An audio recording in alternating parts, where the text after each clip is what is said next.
Welcome back to the most professional StarCraft 2, with the fastest player in the game, the Zerg in the blue, the Italian stallion. It's Reynor, facing off against the best Protoss player in the world. Not the one we deserve, but the one we need right now. In the red, it's herO. A best of 5 Protoss versus Zerg showdown between Reynor's intense speed and herO's sometimes rage-inducing strategies. Whether you like it fast or maybe you like it furious, hopefully you'll find a reason to smash that like button. And maybe even subscribe. And Jimmy, what are we at? 1,641 likes on this video, on this cast, and I'll cast another one. And I'll probably do it anyways because I don't know what else I'd do with my life. But thank you for watching. Hopefully you've had a good day so far. And hopefully it's about to get just a little bit better as herO sends the first adept across the map. Stargate about completed, and Reynor able to expand to all 3 of his bases without too many nosy probes getting in the way of things. And a Void Ray to start things off. The legacy of the Void Ray has been a tumultuous one throughout StarCraft 2. Between all the patches, changes, ups and downs, the Void Ray not as prolific and intensive as it once was for several years, but still the strongest and possibly only choice for taking out the Overlords early and providing some anti-ground potential. It doesn't have the utility of the Oracle, but instead of turning its nose up at the Overlord, it can take it out entirely, which is very relevant when you're rushing to a fleet beacon. 3.5 minutes of the game. Straight to Tempest. Do not pass go. Do not take a third base. Do not even bother building an Oracle, apparently, as it's a straight to Tempest rush. Well, it doesn't... What is this wall off herO? Well, it's technically a wall. In fact, yeah, it works. It just works. But that's not the highlight here. The highlight, that fleet beacon on the way. He's taking down the destructible rock tower in order to cut off any sort of path for, well, things like any sort of anti-air units that Zerg might have, which is Queens. Tectonic destabilizers is already on the way, directly to mass Tempest rush. Now, Reynor has seen several varieties of this over the past few weeks in GSL from SOS. I'm sure, and I'm crediting SOS, as always, with continually pushing the filthy, disgusting, cheesy Protoss meta. So SOS, essentially, as a player, is the reason why people hate Protoss, but is also so entertaining to watch. And he has been spamming this sort of 200 APM. That's an insult, by the way. That's a low number. 200 APM Tempest Rush. Over and over, and, well, Reynor has defended it in the past through great effort and without a direct counter, but he has defended it. So, and I believe he saw it with one of the Zerglings here. The Queens are already in position. A single Spore Crawler, but until Tectonic Destabilizers is done, it's going to be hard enough to get through them. The Queens pulled off the line. A small Queens moot here in order to drive that first Tempest back, and already a Spire on the way. I feel like Reynor was hedging his bets with a quick lair, and now is gonna try to tank the damage with the Queens, who can take quite a pounding. We all saw the video, Karen. As the Spire is halfway done, just putting enough biomass in front to try to buy time till Corruptors, as there's really no direct answer besides Corruptors. Very simply, Protoss can get flying units far before the Zerg can get any units to contest them. And now with Tectonic Destabilizers done, the Spore Crawler's getting picked off. The Queens taking big hits as a 4th Tempest comes to the front lines. Well, such as they are here at the main base. The Queens all gathering. The transfuses are running dry. A counterattack, a whole bunch of Lings and Roaches on the other side of the map. Void Rays in production now as the Tempest count has reached a critical mass. 5 Tempests. Is that enough to one-shot a Queen? Indeed it is. Transfuses be damned as the Queens are picked off one by one. herO dismantling the Monarchy, but breaks through the wall. herO actually had units at it, but not enough to stop the Roaches and Lings. The Queens getting decimated right now, but the probe count is actually dwindling surprisingly quickly as Reynor managed to slip a few Zerglings by and kill 8 probes. Unfortunately, I think killing this hatchery is even more meaningful. The first Corruptors are spotted, which should be able to take down the Tempest. Gets one, a second one, taken out of the sky. And the Corruptors, a direct counter to the Tempest. But, losing that first hatchery. Reynor, 75 drones. Okay, he expected to lose, well, he probably expected to lose the main. It'd be great if he could have kept it. But he built the lair at the natural, a much less vulnerable location. Mass Void Ray. Here, Flux Veins for Void Ray speed. But Void Ray is just not a cost-effective option. And that's the reason why they're usually used as either your worst teammate in 4v4, or as a stopgap to get an actual sort of ground arm. Why fight the Corruptors directly when you could just bully them off the field with Blink Stalkers and Storm? Eventually, Broodlords can be a threat, but that's quite a while off. So Reynor, with enough Corruptors to potentially pick off the Tempest if they ever venture out again. I don't think that the Tempest did enough damage. Like, they slaughtered 8 queens. They took out a hatchery, a bunch of spore crawlers, but Reynor knew what he was dealing with. It was clearly planned out. He did not panic at any point. He expected to lose all that and gain this position. Wow! Wow! hero is so greedy! There's no way he didn't see that, right? Like, hero circumvents. He's going for the base of the bottom right corner because he already knows about the gold. So he's just going to try to take out the hatchery, and he's playing the recall.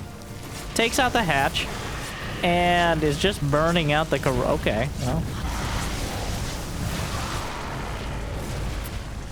I don't know, Kev. I don't know about that one. All 5 Void Rays dead. He killed the hatchery, but he didn't get any drones. He intentionally skipped. Now he's going back for it because he intended... It's not like he wanted him to have a gold base, but he expected to be able to take it out with a ground army, and he may very well be able to do so, as there's 13 Corruptors, but 22 Roaches is part of the army. Storm is done, which is it's an existential threat to pretty much the entire Zerg army. So, Reynor trying to collapse on this, but hero has his cake, and metaphorically, of course, eats it too. Now caught between a rock and a hard place. But who is actually caught here? The force fields are pretty good. The storms will wash over. The Tempest taken down. Ravagers can break through the force field. A convoluted fight, to say the least. But hero objectives accomplished. He took out the base. He took a decent fight. He's knocking out the Corruptors, and now he's kind of gone back down the tech tree to Blink Stalkers, to Storm. Like, he does not... He has the fleet beacon if he ever wants to head back towards it. And he has a 4th base done. In fact, hero has a 2-worker lead. The Corruptors intercepted by the Blink Stalkers, but that means they're not quite in position to deal with the Ravagers, Lings, and Roaches. The Corruptors are a continual annoyance. If they could actually take out the fleet beacon, and they're going to attempt to do so. Wait, no, the Forge! He's chrono boosting, and it's enough. It's enough. He drives it back for now. Reynor just now adding on the infestation pit. Hero, with a strong ground army, blunks over to the side, dodging the corrosive. About +2 ground weapons completed, but Reynor has +2 ranged attack on the ground as well. Hero just with Blink Stalkers and Storm. Those Corruptors still looking for an opportunity. If they get taken out, then, well, the fleet beacon's on the table yet again, but Hero's winning the fight on the ground for now. Couple more Storms ready. Corruptors working on the 4th base, and if he actually gets that, that would be massive. Hero not warping in as quickly as maybe he could have, but it doesn't seem to make the difference. Reynor backs off, wants to keep those Corruptors alive just in case. And now Hero's knocking on the door. Well, and then the Stalker's just kind of retreating mid-fight. Templar gets a Storm, no merge with the rest. Reynor picking off the disjointed stalkers here. More coming up as the fight progresses, both forward and backward simultaneously. There's still 5 corruptors in the main base. Looking for any opportunity. And Blink Stalkers again, continually driving hero back. As Reynor keeping up across the board. Hive is now finally on the way. He's retaken the gold base. Reynor 75 to 77 workers. A hectic exchange between these two. But Reynor has held on to all the army he needs in order to get aggressive. And now hero? He's bottled up on 4 bases. There's no reason... Well, okay, that's not true. I was going to say there's no reason. Using the healing shrine. That's unrelated. I just got excited for that. There's no reason for Reynor to sit back and relax when he could be trading and freeing up some supply for lurkers and potentially denying a 5th base. It seems he agrees. The gold base on the way in the base. Well, hero now caught in an awkward location on the low ground, but the storms are the most dangerous force fields. Reynor doesn't want to just outright lose this army, of course. Blunks past some corrosive bows, trying to pick off more. Work it off to the side. And Reynor still with a strong ground army, but the closer hero gets to 200 supply with Storm, Immortals, and well-upgraded Blink Stalkers, the harder it gets to deal with this, at least until the Lurkers are completed. Lurker range is on the way.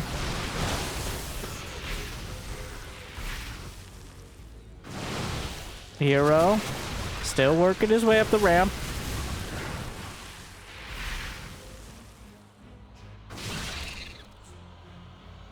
Single changeling. And the 4 corruptors! The shields hadn't even been fully replenished yet. And hero is maxed out. He can't warp in. Oh no! He's suffering from success so hard that he loses his 4th base. Which is not a crippling blow, but is kind of a surprising own goal there. He didn't have enough stalkers back at home to save the day, and now he's just going forward 123 to 117 army supply. Are there any observers? 1 observer. If that observer gets picked off, the lurkers are unchallenged. There's no oracles on the field. He needs to pick off the observer. I don't think that's enough lurkers to really make the difference, but it just won't. No, hero. Hero, no. And now lurkers on either side, eviscerating the stalkers whenever they come close.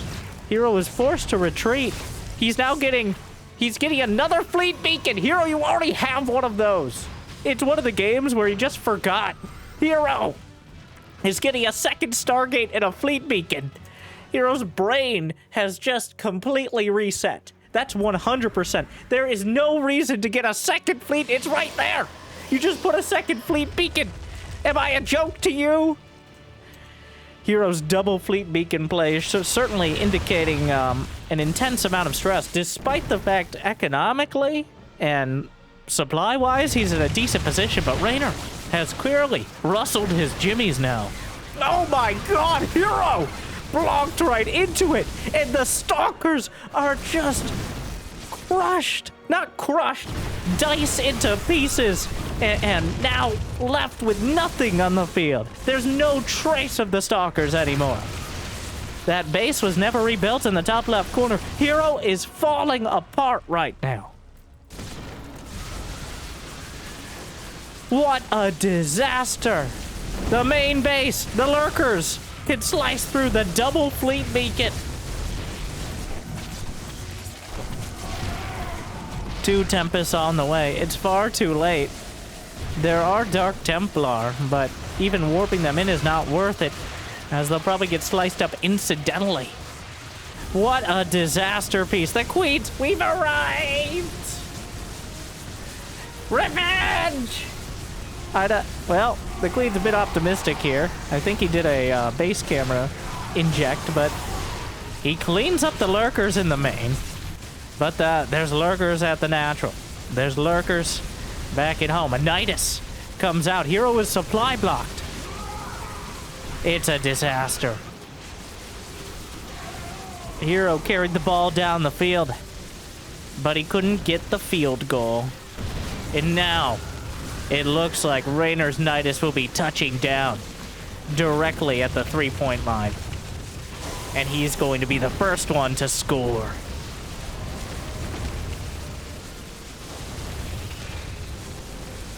He just slap shot those lurkers all the way across the map. Hero,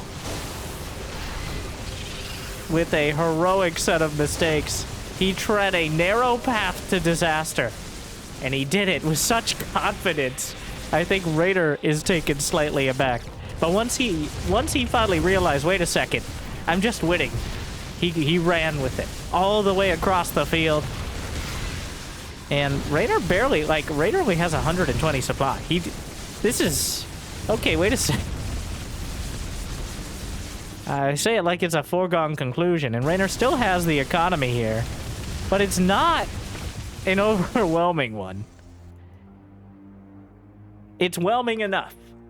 Reynor taps... No, Hero taps out of one of the more convoluted games I've ever seen. Not for Hero, but just in the general scheme of things. There's a different scale for Hero games. But there was certainly a moment or two there where Hero had the advantage. He had 200 supply of upgraded Immortal Templar Archon. And then he just forgot about his fleet beacon. Reynor kept him so busy across the map throughout the entire game that Hero just takes... It's a disaster. Game 2 is on Last Fantasy. I can't believe we're actually playing a 3-player map in current year. This map, I think, vetoed in almost every single series of the tournament, but leave it to Reynor and Hero to decide to play it out. And Hero, unfortunately, is scouting towards the southern location, the wrong location, which, somewhat disproportionately, in my opinion, it makes it more difficult for Protoss. Now, Hero is not your garden variety Protoss. I think he grew up in like a hydroponic space farm or something. But not having that early probe scout means there's a small but very real chance that a pool first strategy could just win the game.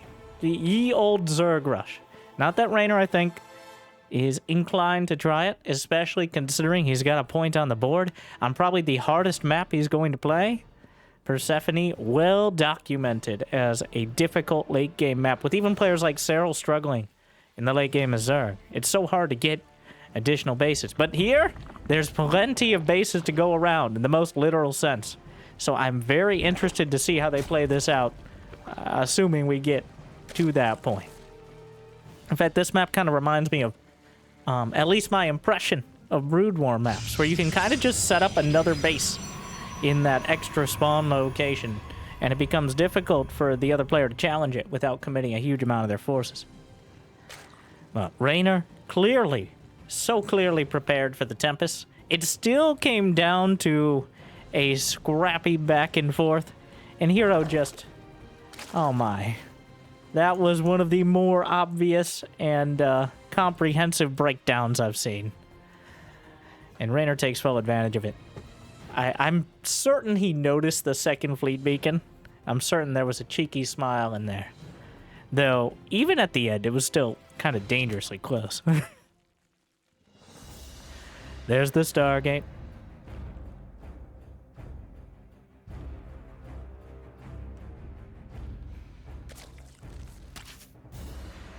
He wouldn't go Tempest Rush again. He totally would, but especially if he won the first game. I'm not sure. I have not seen enough games on this map. Like, almost every single one has ended in like a 2-base cheese, which doesn't really, is rarely map dependent in most matchups. It's more like playing a certain card rather than taking advantage of specific terrain most of the time.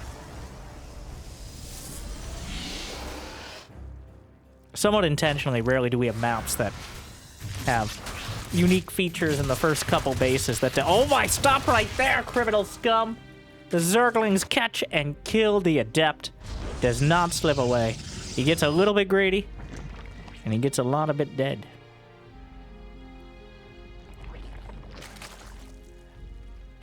Spore Crawler already on the way. Really anticipating a very quick Oracle out of Hero. And he's right. That Oracle's already on the way across the map. Goes right through the speed zones. I think Reynor factoring that in. And the Spore Crawl will be done about 2 seconds before the Oracle gets into the main, and hero does not go for the obligatory couple of kills into barely surviving with your Oracle play. Instead, he chooses to keep it at full HP. Kind of a crazy move. Zerglings will force the issue. Force the Oracle to light up and burn some of that extra energy. Used an energy recharge as well. The Adept, go back to the wall! Where are you going?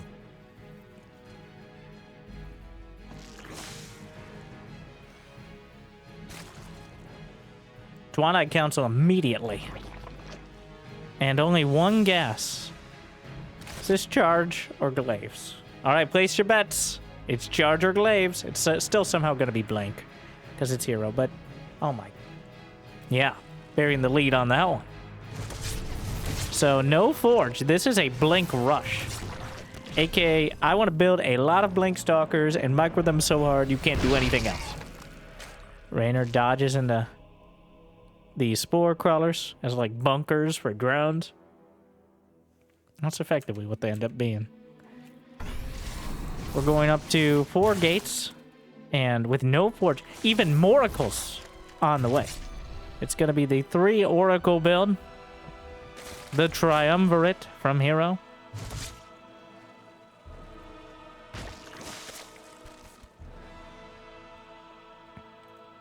Another... Will there be more oracles? Even 4 oracles? I don't think you can do that and also get stalkers. Then again, hero... Math doesn't seem to work on him, which doesn't even make sense. But, of course, hero makes plenty of sense. Alright, so... That's how much he wins. And here we go! The proxy pylon. The Zerglings trying to intercept the stalkers. Blink is still far from done. The Protoss are coming! Brenda, we know! Blink and you'll miss it! Is that a pun? No, you need reading glasses! We checked your eye... Sorry, I know. The Zerglings just, well, one solution to Blink Stalkers is killing them before they finish Blink. The second solution is killing them after they finish Blink when they're already permanently damaged. The Queen's off a creep. He's gonna get them all there warping in. The long warping without a warp gate nearby. And, well, that's a good start for Reynor. Now look at the worker count. 62 to 61 in favor of hero. Reynor needs to be careful not to overcommit. It looks like he got a lot of damage done, and that's because he did. 7 stalkers, but it cost him a lot of the larva. It's cost him a lot of the potential economy. And now, in the main base, the Blink Stalkers starting to work on things, trying to catch it all out of position. The Queens gonna force the Stalkers out of the main. They'll blink their way down. He created a little more space, can maybe use the concave. And now another Queen ambling down the Roach Warren itself, but there's nothing in the... Hero! How many times? Every goddamn... Sweet Tassadar, hero! How many times is this going to happen? The GSL champion leaves the door open, and the Zerglings... What is that Nexus? He's got a proxy Nexus. Hero. Hero, my god. Yeah. Hero losing all the probes at the Nexus at his net. He doesn't cancel.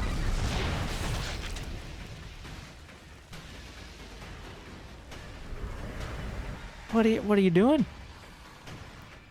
Wins GSL one day and... Well, it's another day.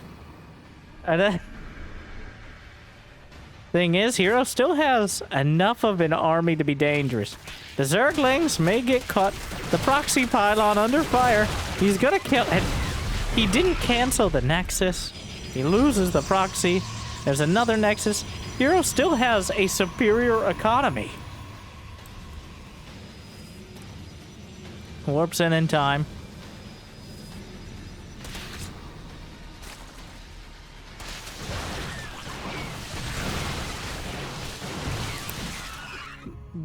So, when you make Zerglings and you send them across the map, that costs you potential economy as Zerg. I know. I'm blowing minds like a truth grenade right here. But that's so many Zerglings. Thing is, the Blinkstalkers don't have any upgrades, which isn't a huge deal against Zerglings, but it certainly doesn't help. +1 melee is already done, +2 melee is on the way. Baneling speed in production.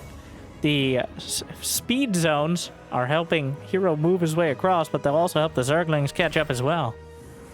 The army supply is still heavily in favor of Reynor. But another dangerous moment as +1 attack finishes. The Foracle's overhead, the Queens! Ready to hold the line. And knocks down one of the Oracles. The Stasis are taken out as well. And get off my creep!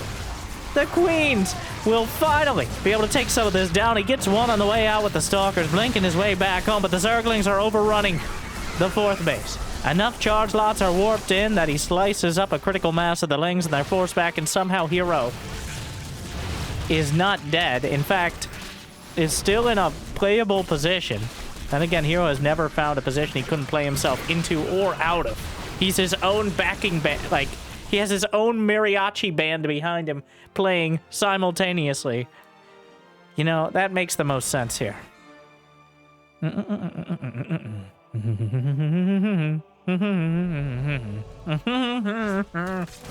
What? There's Stalkers in the main. They recall out. Oracles light up. Banelings boxed out. Oracles again. Ravagers driven back. And for maybe the last time, hero, his supply is out of whack.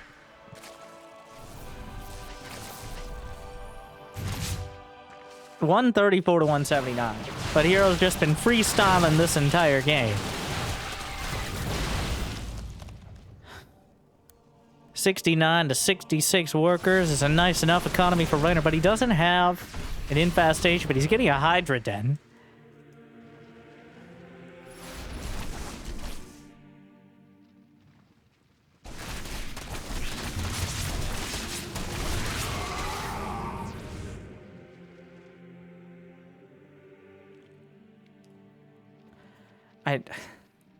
So the reason Reynor... Well, the reason hero is not dead is because Reynor's not on Hive Tech. He doesn't have lurkers. Without lurkers, you always have a dream. Because, 1, Storm can potentially exist. 2, gateway units are incredibly cost-effective. 3, hero has been so recklessly greedy. He has 5 oracles now! Ow. Ugh. I'm going to end up more disjointed than hero in this. And at this point, that... Ow. Hero injures me every time he plays, mentally and physically. And I wouldn't have it any other way. Masochism at its finest. Hurt me again, hero. Okay, no, it's weird now.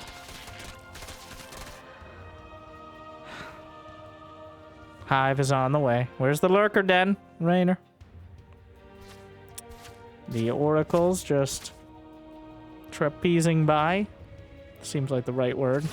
Probably not, but it is now. Words mean things. Zealots eat the banelings, is how we'll describe that. There's no storm, and that's a whole lot of Zerg. He warps in a Templar. Emotional support Templar. Lights up the oracles. And the position, well, he's running out of units. The sheer amount of Hydras and Lings is too damn high, and 84 more in production. Please cancel this one, hero. Nah. Fuck you, Winter, alright? That's what I see every time hero plays like this. No! Just because you asked, I won't. Hero, you are 32 years old.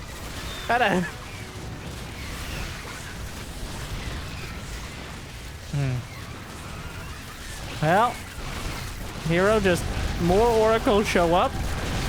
But the Zergling count is growing even more exponentially. Hero is now almost a 60 supply down. He warps in a bunch of High Templar.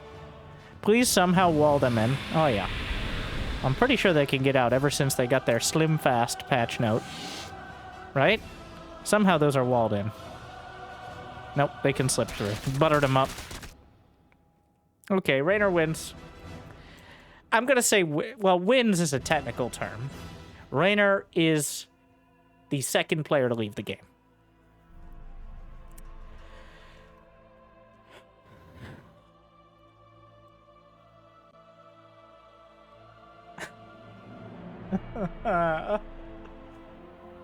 Hero is if the laughing, crying emoji was a player. Hero is like deep fried pancakes. Hero is your diamond friend who's only been playing for like 2 seasons, and you've been playing probably Terran for 6 years, but now somehow they have higher MMR than you. And when asked like what their build is, they say, "I don't know. What do you mean?" And then you check one of their, you ask them to check a replay, and they get the watch replay achievement. And if you feel called out by that or angry, make sure to like and subscribe. Check out Angry Coach. Anyways, game 3. There's more. Hero has lost 2 games, all right, despite everything. I was going to say despite his best efforts, but I don't think I can say that with a good conscience. It's another one of those series where if Protoss had ever invented doors, I think Hero would have been a multi-world champion by now. But, alas, they ain't gatekeepers. Well,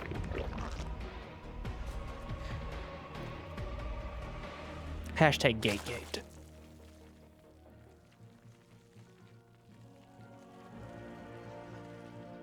He is taunting Reynor by putting his probe in that little mineral pocket there. You want a piece of me, boy? Gonna do the mineral flirtation.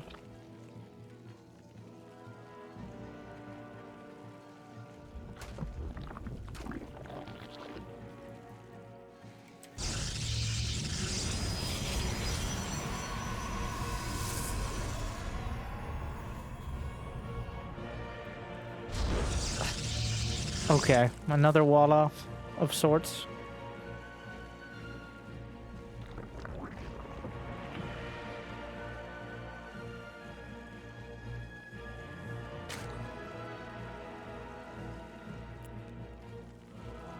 Reynor just reacting, as Zerg usually does, but barely able to take the initiative. Hero does such a good job of keeping the attention on him. There's almost no opportunity to figure out what you're doing. You have to deal with what Hero's doing. Even if Hero doesn't know what Hero's doing, you have to somehow figure it out. And here we are. Game 3. And thankfully, sanity prevails, and Reynor is up 2-0. But it's not over yet. Hero, probably, for better or worse, the player with one of the... I don't think statistically the player with the most reverse sweeps, but the amount of times I've seen him go down 2-0 against Clem and then, like, flip Clem's mental table over. And Reynor, also another player who gets pretty easily tilted. I mean, he plays a lot of League of Legends, so comes with the territory.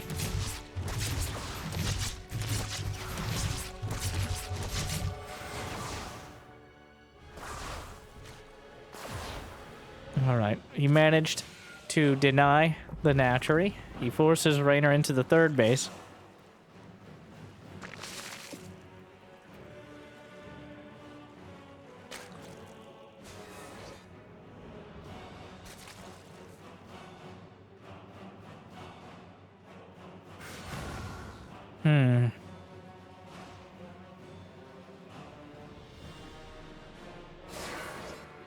I think it's whatever it is that makes Hero is why he's also the best Protoss. And recently, especially with the GS, Oh, this is bad. He just loses the adept. Okay. Yep, and then the Zerglings just get in, which is also not great. The probes are pulled off the line. I was gonna say, whatever makes hero hero is why he's the best. And with the new GSL Championship and the tournaments recently, he's pretty far surpassed Max Packs. There was an argument, I think, for several months. And we might get back to it again, but... And then there are other days when... Well, Oracle comes in. Oracle goes out. You can't explain that. Gets 0 kills. Wait, no. I was looking at a probe. Gets 1 kills. Which is not even grammatically correct. 2 Moracles back at home. Twilight and Forge on the way.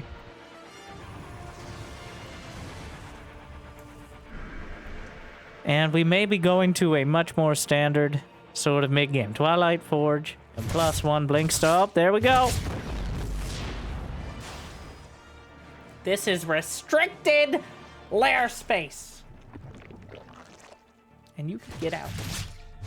You got him, Brenda. Hey, do not be condescending. All right, do not patronize me. Did you say Patreon? Like in the description? No! Do not segue this! Not now! Sorry. Blacked out for a moment. The Oracle's taken down.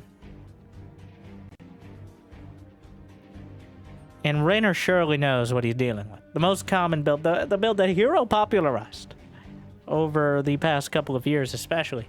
The Blink +1. Alright, getting the +1 not so necessary for the Blink Stalkers themselves. I mean, against roaches especially, it can have a big impact, but it's kind of getting that progression of upgrades. And you already have the Twilight counts, go straight to +2.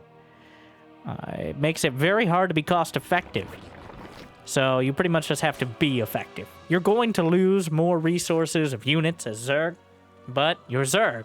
So that kind of comes with the whole, that was in the brochure. So, or at least on the back of the box.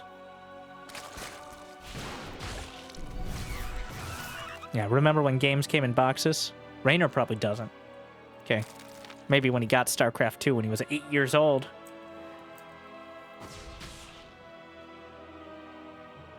Dropper Lords on the way. A German taxi build.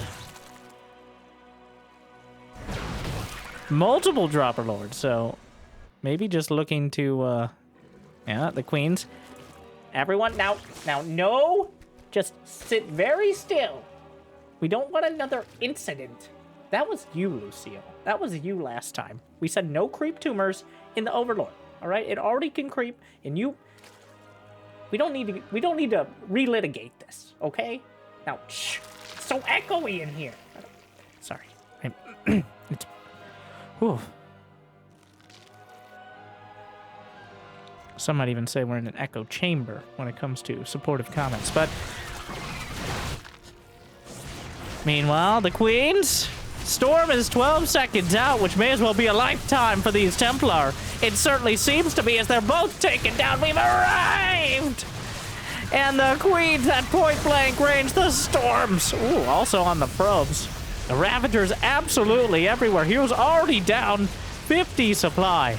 The Storm's a little bit late. The Zerglings dropping out in both mineral lines. A triple drop timing that Terrans could be proud of if they were capable of such emotions. And 30 probes are dead. It is a slaughter across the board as Hero is gutted and Reynor looking for the clean sweep. Turns it all around. 66. It's all over. Reynor with a decisive victory against Hero's less than coherent Protoss, and finally brings it all together with a solid Queen timing. And that brings us to our anti-spoiler game, where we're going to watch Hero face Mech from... You already know who it is. Alright. But our anti-spoiler game, once again on Ley Lines, introducing Hero. up against the Admiral himself. We have Gumiho. In a highlight match. So, you thought hero turned it all around. You thought that standard build would bring him back and somehow extend the series. No, he got absolutely crushed by Reynor. The Italian stallion just treading all over him and bucking the idea that Protoss has such an advantage against Zerg. Now, of course, the only time we saw something resembling late game was the early game of game 1. But Reynor successfully kept hero from getting any further. He drew it into this controlled chaos, and he was able to keep hero under control. We'll see if Gumiho can do the same. And I've already spoiled it a bit by saying Gumiho tries mech against Protoss, which is not known for its resounding success.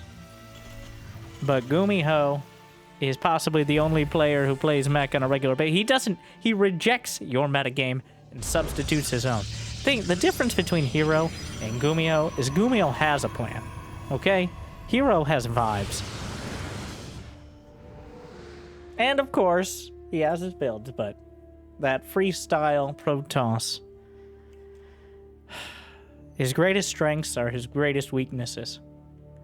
It just depends on which way we're cutting today.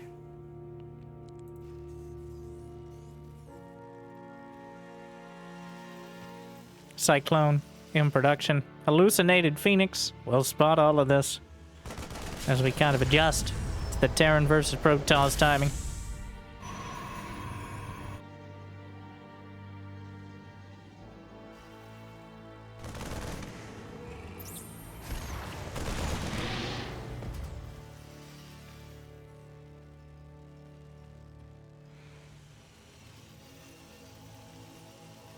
Mag field accelerator is on the way. What? You just, like that simple? Just straight into mag field? Gumiho. It's not even subtle. In fact, it's the least subtle it could be. He's gonna see the tech lab upgrading. It's not Blue Flame. And Hero knows it's Gumiho. Alright. Hero might be a Gumi bro himself. As they say, Gumi bros before Gumi hoes. But, which doesn't even really make sense, but it doesn't need to. What it needs to do is keep you distracted until the first medevac comes in. 6 Marines. This is it. That's it. That's the whole push. He's got 6 Marines cutting down the probes with bullets. So, very strong. And that's it. That's the end of it. Blink is still about 30 seconds out. So, Hero unable to chase down the medevac. Gumiho just shows up, refuses to elaborate further, kills 1 probe, and leaves. Cloak is on the way behind as well.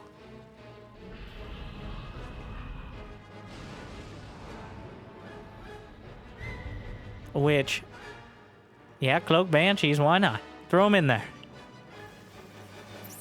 Throwing some Marines in. Definitely a bio-curious start, but Gumiho taking us to McDonald's. And once Mag Field is done, which gives you that 50% damage boost, those Cyclones are an existential threat to smaller amounts of Protoss units. You can overwhelm them eventually. That's what the Marines are for.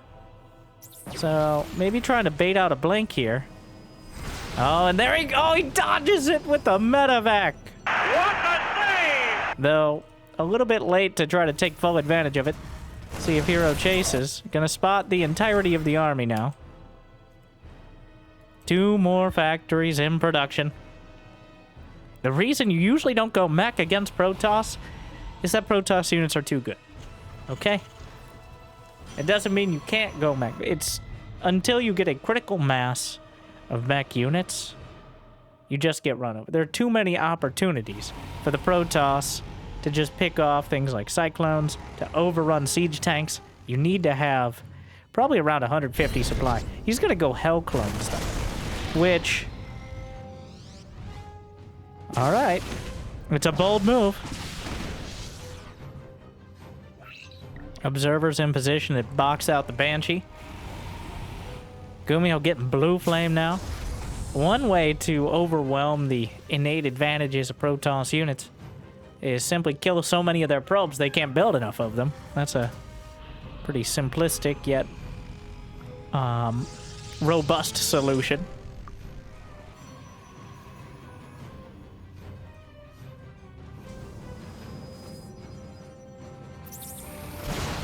Locks on. Both sides can dodge the projectiles in one fashion or another. Gumiho building a third base on location, but he's got 5 Cyclones. Going to finish Blue Flame momentarily. There's Storm on the way, +1 charge for hero. The Banshees split off, though a couple Stalkers in position to deal with them. No observers nearby, though, means the Cloak is going to be effective. Gumiho literally just queuing up the Tech Lab upgrades. He's got Drilling Claws on the way now. Another Marine. Another factory as well. Scans and sees the 4th base from hero. But it's not quite done yet. This has become quite a scary army. Hero. It's a little low on supply. Storm obviously helpful. But not as helpful as it is against Marines and Marauders, as all these units have a decent amount of HP. He snipes off the Templar with the Banshees. What a play! And without Storm, this is still a pretty significant amount of units. There's no detection. The Banshee's really adding a lot of damage in this fight. Hellbats! Hellbats! In Terran versus Protoss, he snipes off an Immortal, making its name such a lie. And Gumiho may very well get this base. The Banshees adding that extra DPS. The Cyclones. The Raven still alive despite all this, meaning he can potentially pick off the Observer. Another Banshee just kind of joins up, and he's brawling it out. Blunk's forward. He's going to fight heads up, try to dodge some shots with the Medevac. Doing a pretty good job of it. The probes are pulled off the line. The Banshee's still adding damage. Will probably be taken down. Gumiho ends up at slightly less supply, but he took out the 4th base. He does have a 3rd command center back at home, but now he's kind of reset. Both sides have reset their unit count. And I think that's better for hero. Though, I will say, we see this sort of interaction so little, I cannot be 100% confident. I'm surprised he didn't queue up smart servos as well. Armory, +1 mech weapons is done. Casual scouting SCV obliterated. A Raven is being rebuilt. He knows how valuable this spots. The Observer knocks it out from downtown. The Medevac can heal the Hellbats as well as micro those Cyclones, as we've seen. And hero. Just the conventional gateway toss. He only has 7 gateways, but he's adding it on. There's a couple Widow Mines. Gumiho really focusing on sniping off observers. He got the Raven for that reason. He's got a forward missile turret. The Banshee's back. For a new Banshee, I think. Gonna get some probe kills. Actually drags the entirety of the Stalker count back. And Gumiho again going to go on the attack. The mech army trundling across.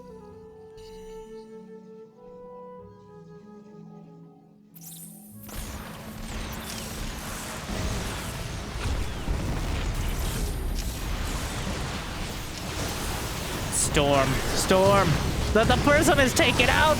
The warp prism. Without it, he can't really chase down this army with storms. Gumiho, a good start to the fight, but the struggle is always following it up. That Archon anti-armor missile with no shields left, but will survive. The Banshee's back, taking down the Stalkers, already taking it out. 2 more factories on the way, trying to cut off the army. A couple of Hellbats will be sacrificed. The Cyclones lock on. He's gonna lose the Medevac, but takes out several Stalkers with a volley of Cyclone fire. They do so much damage if they actually can cut away. Easily knocking out Stalkers. And the Cyclones at the back. Observer taken out as well. Cloak Banshee continually added on. Another Observer in position knocks out the Raven. But the Banshee hero may be overextending a bit here as the Cyclone count is growing dramatically. Takes down yet another Immortal, and Gumiho is able to go on the attack for now. Medium-sized armies definitely favor Gumiho. Warp Prism locks on, doesn't quite stay enough in range. Another warping comes in. Hero gonna brawl it out on the field. Storm wards away the pursuit. And Hero with 77 probes. Gumiho managed to get a 4th command center. +2 vehicle plating is on the way. Hero has not opted for any more upgrades past the 1-1, which is not a huge deal, I don't think, against this sort of unit composition, but Gumiho's building 5 Widow Mines at a time. On anyone else, it'd be the most infuriating unit composition. But innovative is what we'll go with for Gumiho. Mass Widow Mine, Cyclone, Hellion. 0 siege tanks. 0 liberators. The mech units you usually see complementing Bio are not welcome with the normal mech composition. Maybe that's why they end up with the Marines and Marauders so often, but Mines, Hellions, and Clones. An awkward angle. Blue Flame Hellion's quite good against the Zealots. Hellbats as well. And with the Mines to back him up, the tsunami of splash damage he can bring out. And Hero still reliant on Storm. The very first siege tank built for Gumiho. Scanning on top of his army, making sure there's no observer tracking him. Hero's at 91 probes, but Gumiho's going to help him out with that. Takes out a few more. Locks on to a division of Zealots. More Zealots coming in. Kind of an awkward angle. Good Storm. Tries to turn it around, another Storm. But the Cyclones just shrug it off. Chasing down, knocks out an Archon. The Banshees swinging in. Widow Mines dragged into the Cyclones. There's an observer overhead, knocks it out. And he's not able to keep the detection. He can't clear up the Widow Mines. And if the Widow Mines are allowed to fire multiple times, well, the value they gain, even killing a single Protoss unit, a Widow Mine's worth it, arguably. Even if that unit's a charge lot. Well, that single siege tank, I don't even know if it was intentional, but it's going to be probably first to die in this fight. Another observer comes up, he deals with it, but the Widow Mines fire twice. The Immortals eat the hits to the north side. Another Warpin trying to outflank, but Gumiho's just brawling. He has the +2 plating. His army, quite hard to take down quickly. And the Immortals eating a Widow Mine hit splash damage. Graphical glitch, just a glitch in the Matrix as the mech army is driving Hero's Protoss back. The mechanical Protoss units pale in comparison to their Terran counterparts. You wouldn't expect anything more from the race who doesn't even know how to repair them. But oh no. At this point, the Protoss, I have no mouth, but I must balance wine. Gumiho. Rolling across the field with the Cyclones. And Hero's down 60 supply. He's building the same thing. He's getting better upgrades. But I don't see how he digs himself out of this situation. The army has not been good enough. He had 90 probes. He still has 76 and plenty of money, but he's building the same units against the same composition. It doesn't get any easier. And the thing about mech is it's hard to run into the storms. Your units just not quite as, they take up a little more space, just like your mother, and now you gotta, they're just not going to have as much storm able to hit them. The physical amount of space is much larger. So the Immortals are required. But if the Cyclones can isolate them, Widow Mine hits, almost takes out the Observers as well. Back up to the high ground, and Hero is scrambling.